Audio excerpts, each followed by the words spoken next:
भूताधिराज जातादिशयः रविकोडे परिपाडे डरकोडे रवताडे कितवाडे रसदाडे मुनिकर निषेव्यमान श्रीमतो वेंकटाचलस्य शतमानं भवति शताय पुरुषजतेन्द्रिय आयुष्येवेन्द्रिय वृद्धिश्च दीर्घायुष्मान् भव दीर्घ सुमङ्गली भव अन्योन्य धाम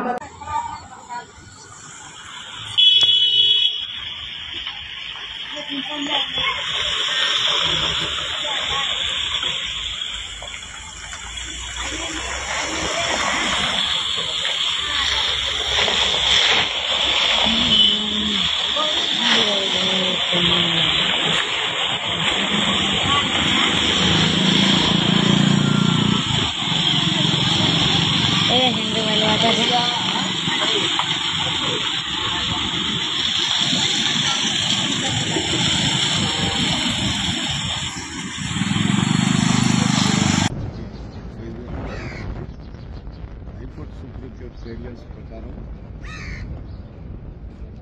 నేను నడుచుకుంటా. అంతేకాదు ఇక్కడ పోలీస్ అధికారులు కూడా పూర్తిగా వాళ్ళకి సహకరించడానికి నేను తాడిపత్రి కాన్ఫరెన్స్ నుండి వైఎస్ఆర్సీపీ నాయకులు కానీ కార్యకర్తలు కానీ ఎవరు కూడా రావద్దని మేము మెసేజ్ పెట్టడం జరిగింది. ఎక్కడన్నా కానీ మేము పోలీస్ అధికారులకు తాడిపత్రి కాన్ఫరెన్స్లో లాండ్ ఆర్డర్ రౌండ్ కాకుండా మా పార్టీ తరఫున మేము పూర్తిగా సహకరిస్తాము. ప్రజాస్వామ్యం అనేది ఇంకా బతికే ఉంది. చట్టం న్యాయం మీద నాకు గౌరవం ఉంది. ఆ గౌరవాన్ని నేను కాపాడుకుంటా. ఎస్పీ గారికి, పోలీస్ అధికారులకు, జిల్లా అధికారులకు అందరికీ కూడా మరోసారి ధన్యవాదాలు.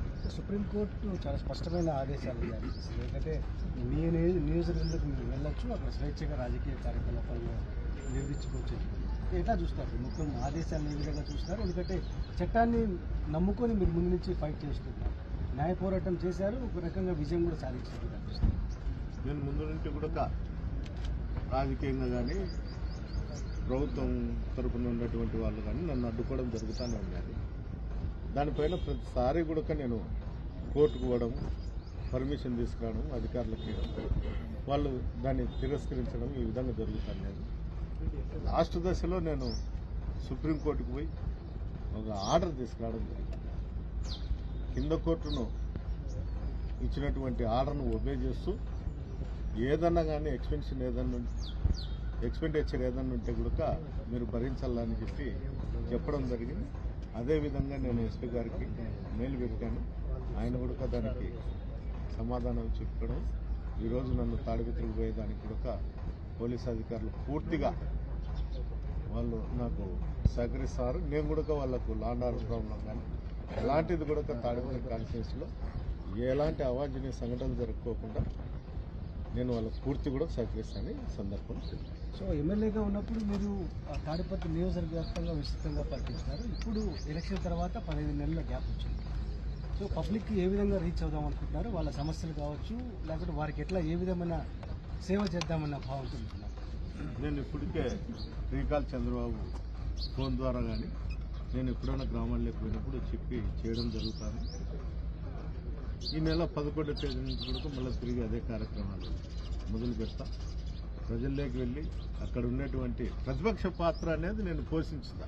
అంటే అక్కడ ఉండే సమస్యలపైన కానీ, గ్రామాలలో తాగునీటిపైన కానీ, గ్రామాలలో ఉండేటువంటి సమస్యలపైన కానీ, ఈ తెలుగుదేశం నాయకులు చేస్తున్నటువంటి దౌర్జన్యాలపైన కానీ అన్నిటిపైన కూడా పరిశీలించి ఈ 14 మాసాలలో ఎవరెవరు అయితే తెలుగుదేశం వాళ్ళతో ఇబ్బంది పడినారో వాళ్ళ కుటుంబాలు అన్నిటికీ పోయి ప్రతి కుటుంబాన్ని కూడా నేను పోయి వాళ్ళందరినీ కూడా ఓదార్చి వాళ్ళ సమస్యలలో కానీ వాళ్ళ బాధల్లో నేను భాగం పంచుకుంటానని కూడా చెప్పడం.